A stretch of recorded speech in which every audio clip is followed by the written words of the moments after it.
Hello, and welcome back to Alice Talks Football, and welcome back to a live Manchester United news and update show. And there is news coming out on Ten Hag's future. There is news coming out on Thomas Tuchel, and we will be discussing the Porto game because while we got a point versus Porto when we were 3-2 down and we had 10 men, at the end of the day, we were 2-0 up. We bottled it again. I know that Porto away is a difficult game, and to be honest, going into the game I said I would take a point because I know that it's a difficult game, but I think the manner in which we basically threw that away and the fact that probably again Porto were the better team, it doesn't feel like a very good draw. I know a draw away at Porto isn't a bad result. Arsenal struggled there, but it does not feel like a good result. It doesn't feel, because I think the performance, we know that Costa made 2 mistakes, Onana made a few super saves, and maybe we got away with one there. I think if it wasn't for Harry Maguire, if it wasn't for Marcus Rashford, and it wasn't for Nana, I think Manchester United would lose that game, and I think the pressure would be really on Ten Hag. Now, there is talk saying that Villa is going to be Ten Hag's last game unless he produces some very good performance. But could INEOS give Ten Hag a little bit longer? They do not want to sack him, considering we're only 7 games into the season and they could have just sacked him in the summer. What is the stance on Ten Hag's future? What is the stance ahead of the Villa game? And more. So, guys, please do hit that like button. Of course, subscribe down below to Alice Talks Football if you're new. Share the video and all of that. It will be much appreciated. And let me know your thoughts in the comment as well. I do apologise for getting any lag coming in today.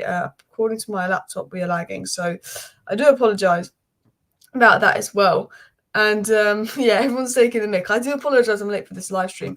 Basically, I have a desk chair and my mum took my desk chair for her meeting because she didn't want to sit on the uncomfy chairs. So she's in a meeting and I just want to take my chair back off her because this chair's the only one that's low enough that fits with my desk. Otherwise, I'd have to be holding my laptop up here. So that's why I'm late. I was waiting for my mum's meeting to end so I could actually take my chair back.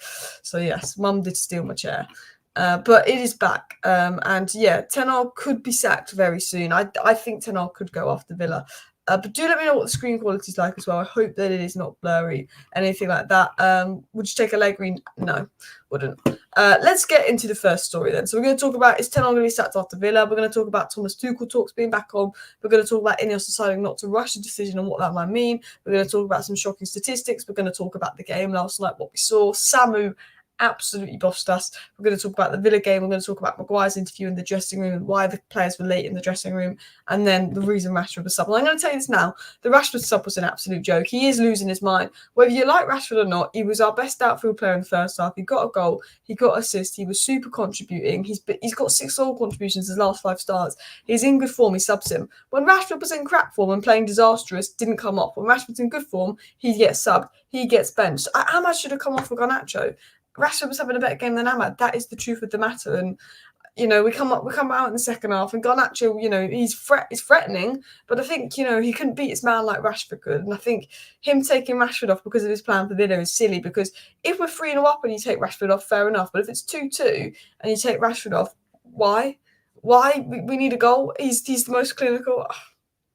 Honestly, just sometimes Erik Ten Hag just makes no sense. I try and defend this man, but sometimes he makes no sense. I don't understand what process Erik Ten Hag's talking about. Rashford was out of rotation, yet he's doing very well. I gave him a chance. A new coach imminently, says Kieran. It's weird. Like, when a player's playing bad, they don't get subbed off. But when a player's playing well, they get subbed off. Luckily, the Maguire sub worked. But when you're 3-2 down and you need a goal with 10 minutes to go, you don't normally sub on 2 centre-backs. Luckily, it worked with Maguire scoring, but yeah. Rashford didn't seem unhappy when sub, must have been exhausted after his goal. I think maybe Rashford knew before the game he was going to be subbed at half-time as well.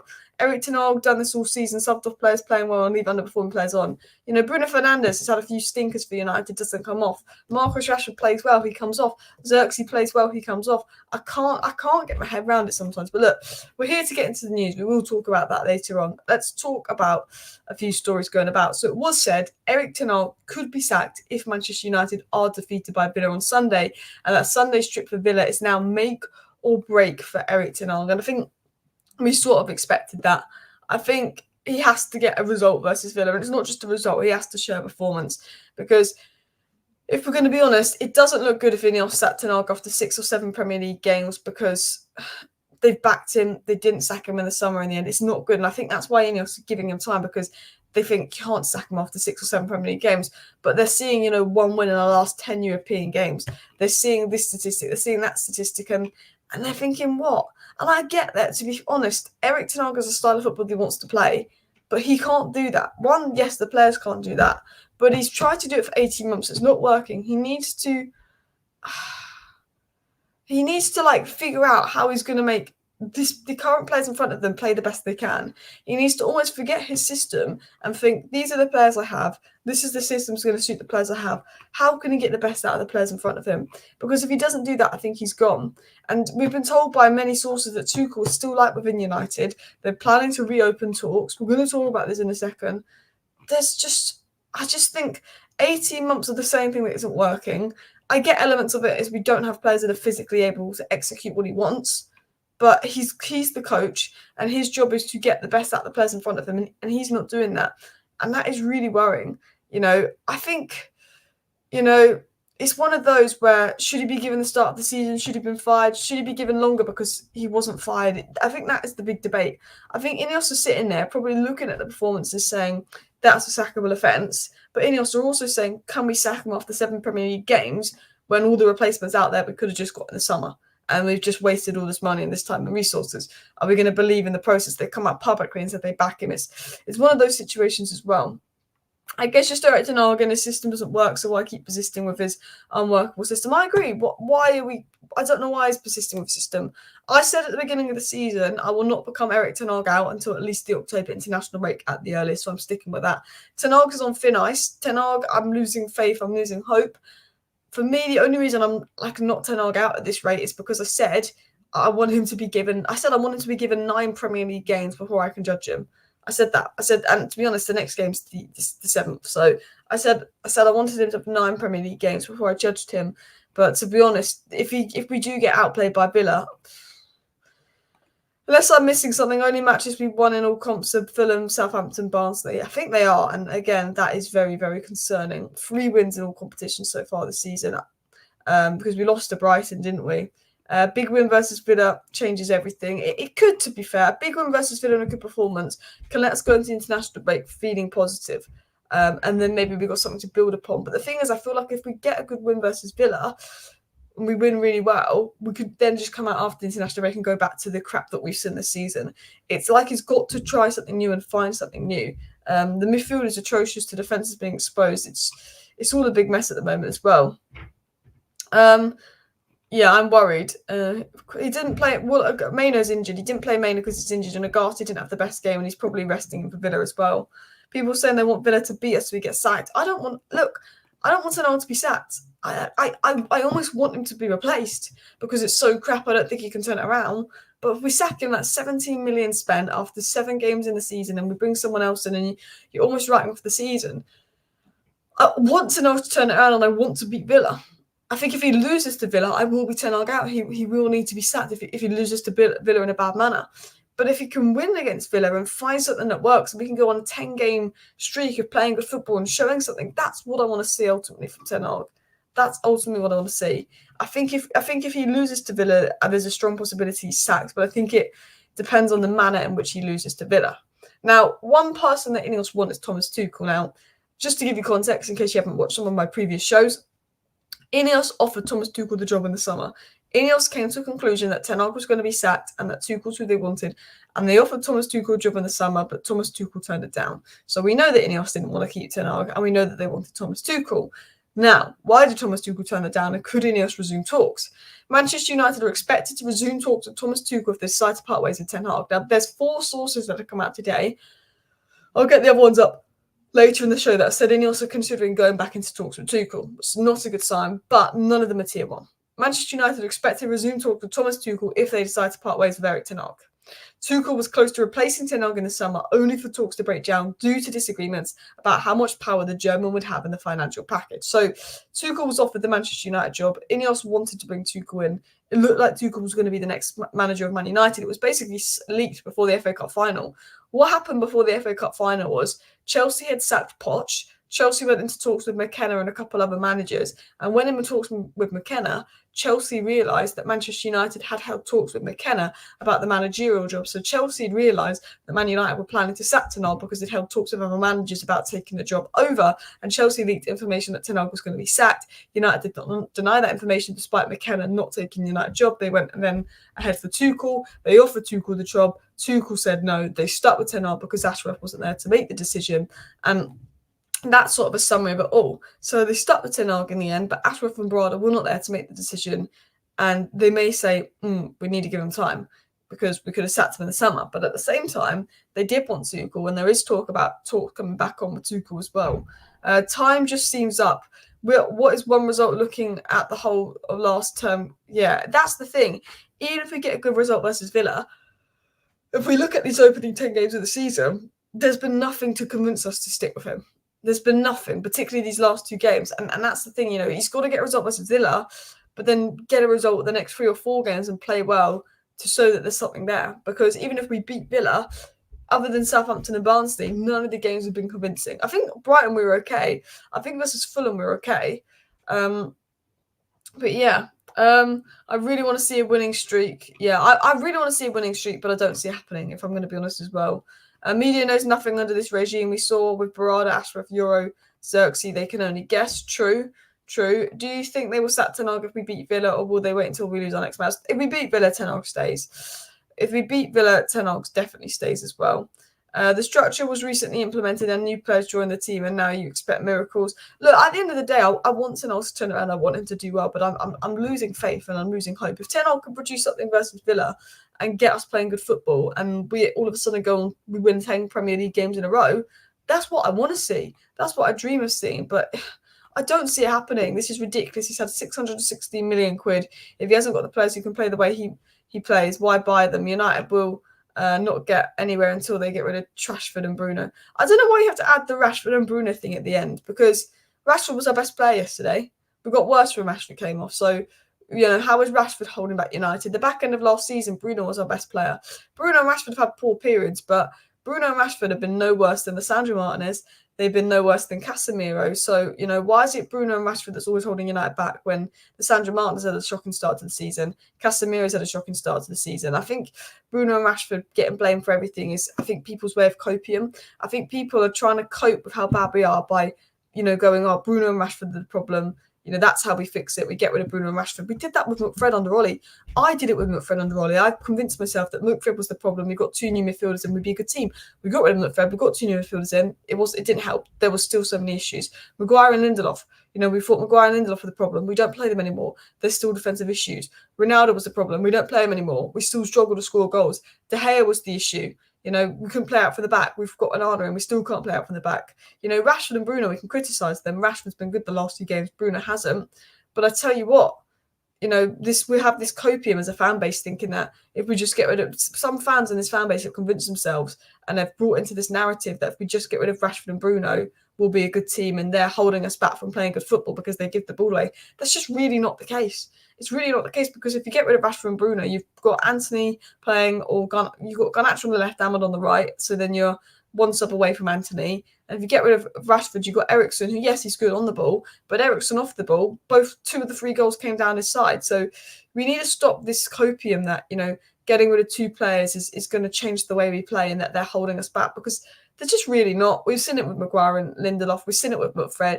They're really not. There's too many issues. There's too many players holding us back. Bruno needs to take the bench. I will say this now, as a Bruno Fernandes fan, Bruno needs to take the bench because he's playing crap and Bruno needs to put on the bench.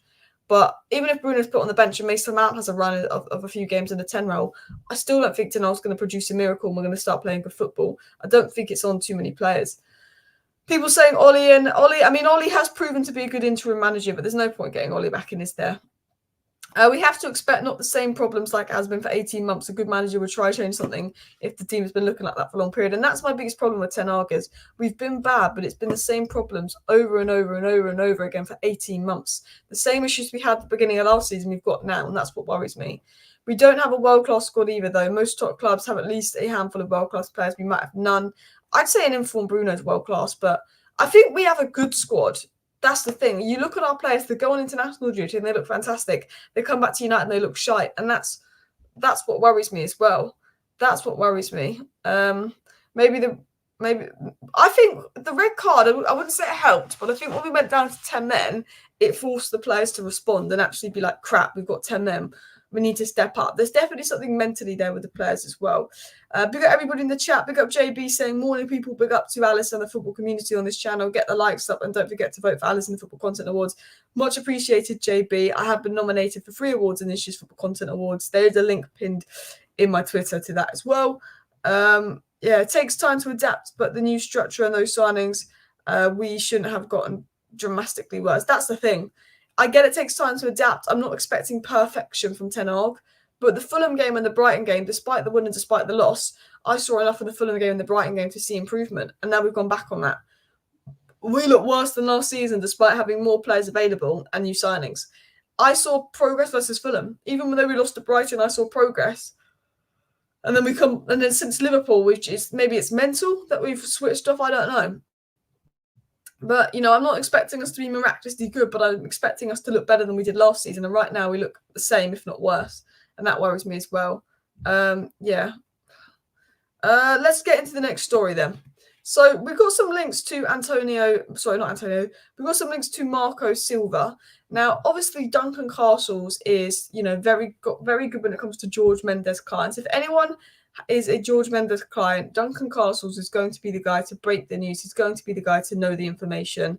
And Duncan Castles is saying Fulham manager Marco Silva remains an option for United if Ten Hag is sacked.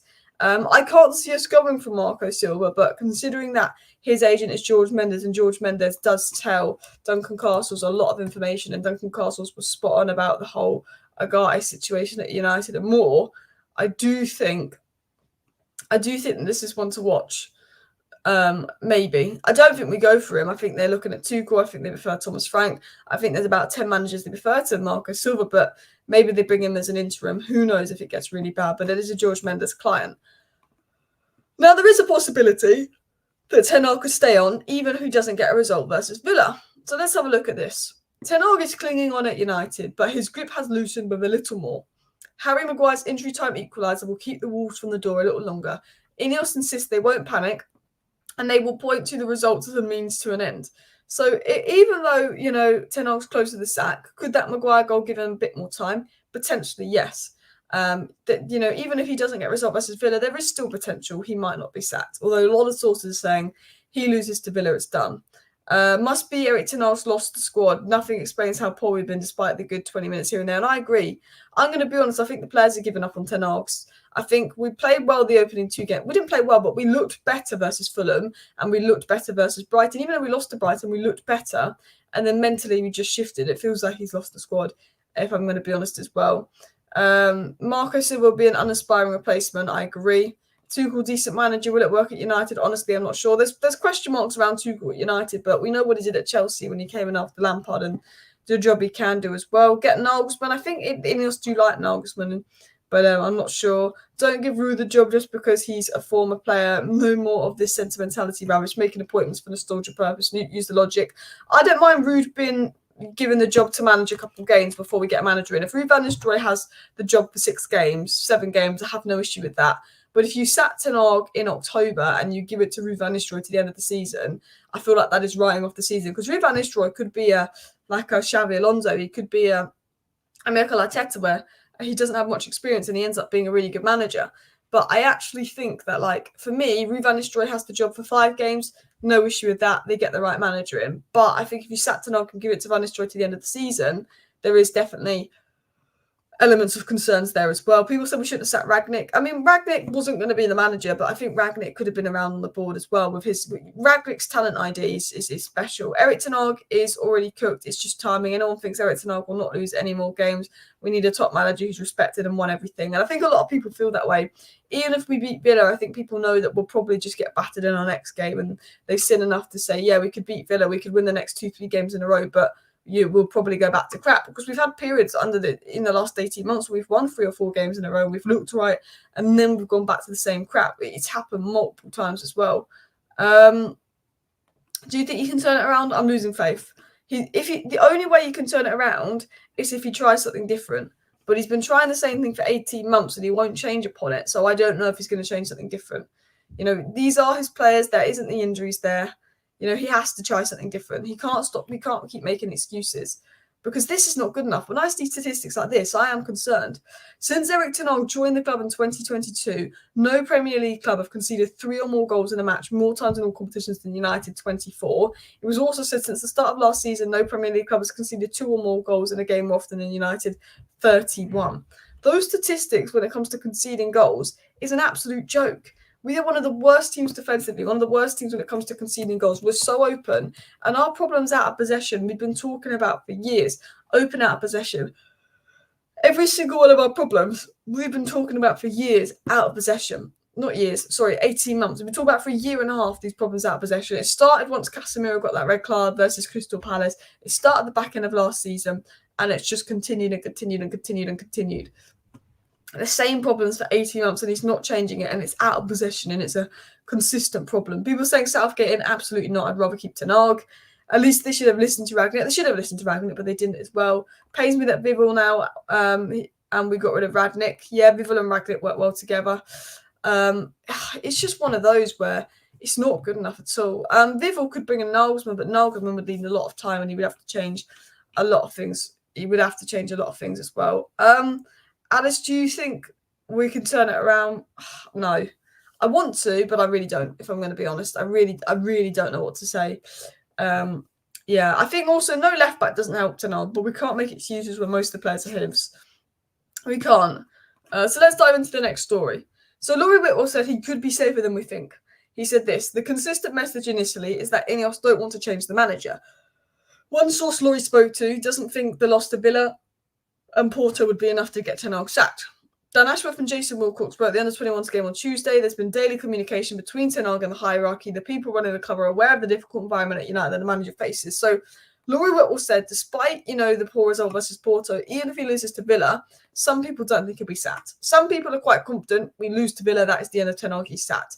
A lot of people in the space are saying we lose to Villa, that is the end of Ten Hag, he's sacked. Laurie Whitwell, who's a very credible and reputable journalist, says otherwise. He says, you know what? There's people inside Man United that think because of the environment and the challenges managers have faced, even if we lose to Villa, INEOS will give them a bit longer. The only reason I think INEOS could give Erik Ten Hag a little bit longer is purely off the fact that they could have sacked him in the summer. We're 7 games in and it's going to cost them money. It's going to make them look silly sacking him that early on and they'll want it to work. Maybe. I don't see him getting more than 10 Premier League games if he continues this. I think the minute it looks like top 4 isn't achievable, he is gone. He still has time to turn it around. And, Arteta started a season really badly, then turned it around midpoint in the season. Maybe Ten Hag does the same. Who knows? But I'm going to be honest. It feels like we've given him time. We've given him players. We've given him enough excuses. And I'm not seeing the change. And I'm not seeing him turn it around. And that's why I think INEOS may need to pull the trigger, because right now we've had the same problems for 18 months. Is he going to miraculously turn it around because he knows he's got 2 or 3 jobs left, 2 or 3 games left max? I don't know. I don't sit here and think he's going to miraculously turn it around, if I'm going to be completely honest. I sit here worried. I sit here thinking even if we win our next 2 games, it will probably go crap in the 3rd. And I don't like being like that. I don't like being negative. I said I wouldn't be Ten Hag out until he's at least had 9 Premier League games. I think 9's enough to judge him. That's enough sample size to judge him. But I'm very, he's on thin ice. I'm really struggling to back Ten Hag and give him the benefit of the doubt anymore, if I'm going to be totally honest. Yeah. Someone said, is there any good interims out there? It's an interim for a reason. Tuchel, very short-term fix. Need a young top manager like Nagelsmann and Amorim. I agree with Alex there as well. I agree Erik Ten Hag isn't the only problem, but I kind of think his place is kind of rotted after all this trouble, fresh start. Yeah, I think even if we sack Ten Hag and bring in another manager, there's still going to be issues. We're still not going to be a lot better, but I think we'll look better and we'll set up better and we'll be more organised. I think at the end of the day, the awful structure is sort of now on Ten Hag, and how bad it is sort of on Ten Hag. I don't think sacking Ten Hag saves everything. I think there's a lot of issues that aren't related to Ten Hag, how the players aren't just physically there and able to execute things, and that comes down to bad recruitment. But at the end of the day, these are players that Ten Hag wanted to recruit as well, which is something you need to take into account. 3 seasons in a row, we started slowly. Common denominator, new signing not integrated into pre-season PR tour or fit. Laughable. 3 seasons in a row, we started slowly. True. True.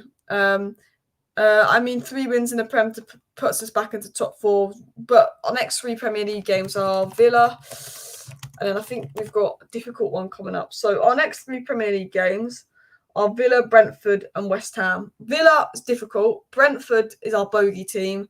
West Ham we can win because West Ham has started badly. But after that, after we play West Ham, we've got Chelsea, we've got Leicester, we've got Ipswich. So that's some easy, and we've got Everton. So we've got Leicester, Ipswich, Everton. The thing is, if Ten Hag makes it to November, he's got Leicester, Ipswich, Bodo. He's got 5 easy games in a row. We've got PAOK, Leicester, Ipswich, Bodo Glimt, Everton. And then we could win those 5 games in a row and go into Arsenal on some positive momentum on December 3rd. We play Arsenal. But yeah, I mean, we've got Villa, Brentford. If he beats Villa, Brentford, and West Ham, he could then go into that easy run of games. Where after Chelsea, we've got quite an easy run of fixtures. But I mean, do we want him there for the Arsenal game, considering our big game record as well? I don't know. People saying last match. I think unless we win and play well, Villa is his last match. I think if we get a point, he stays. But if we lose and we lose badly, I think he's there. I mean, Villa's winnable. I mean, look, last season we were awful. Last season we were atrocious and we beat Villa twice. Last season Villa were good, we were atrocious, but who beat Villa twice? Us. We beat them twice. So it's winnable for sure. And something about us, sometimes when we think we're not going to win, we get a result. But also, we're so bad at the moment that we look like we could lose every game 3-0.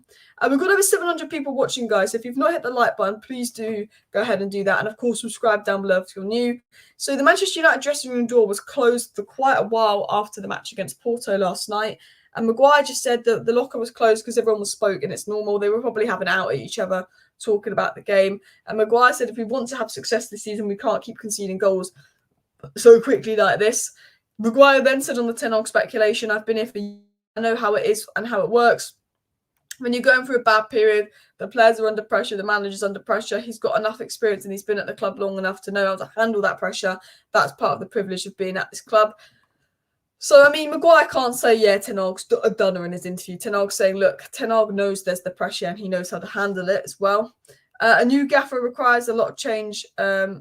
Sounds good to me, need a lot of change, to be honest. And that's a fair point. I think Nagelsmann coming in and Amorim coming in would require so much change, but we do need a lot of change and it would require a lot of improvement in recruitment as well. I tell you what, Maguire, since he's had the armband stripped, has really grown on me. Whether he starts, whether he's on the bench, he's not complained. I think he's actually been quite good since he's got the armband stripped, if we're going to be totally honest as well. Maybe because he's not a regular starter, the pressure's off him a little bit. I don't know, but he's just saying, you know what, Ten Hag can deal with the pressure, and that's obviously what he's got to say. Be interesting to see how we respond versus Villa. Obviously, there was rumours of Ruud van Nistelrooy coming in and being the interim, but this is what Laurie Whitwell said on it. The United hierarchy told Ten Hag training hadn't been to a good standard, and Ten Hag agreed. So the new coaches came in from Ten Hag. There's no evidence to suggest that Ruud was touted as a potential manager when appointed. They brought them in because the standards in training was not good enough, is what we've been told. And look, the standards in training last season were apparently appalling. And I'm hoping with Ruud van Nistelrooy and René Hake, the new managers coming in, that the standards in training do go up at United. I really, really hope the standards in training do go up. But who knows? And then lastly, this is what Ten Hag said on the Rashford sub, which for me makes no sense at all. But Ten Hag said this on subbing Rashford. Oh, we're lagging here. He said this: Garnacho was my best player on Sunday by far. Over the left side, we didn't defend well, and Marcus also plays a part in this, but it's about Garnacho, nothing against Rashi. At the end of the day, you can say what he wants, but taking Marcus Rashford off, I think he's lost the plot. I generally think, oh, wow, what's happened here? What's happened here? I don't know what's happened there. We are really laggy all of a sudden. So I apologise for that. I think taking Rashford off was a joke. If Rashford was playing bad, take him off. But Ahmad didn't have a great game. I like Ahmad, but he didn't have a great game. Take Ahmad off for Garnacho. Don't take Rashford off.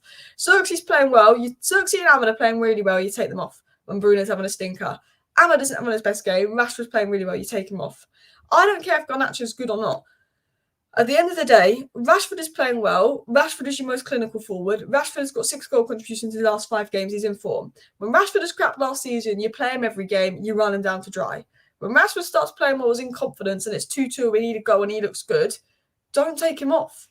It makes no sense. Rashford was good yesterday. Rashford, Maguire, and Onana were the 3 players that did their job yesterday. I thought Mazraoui was all right as well.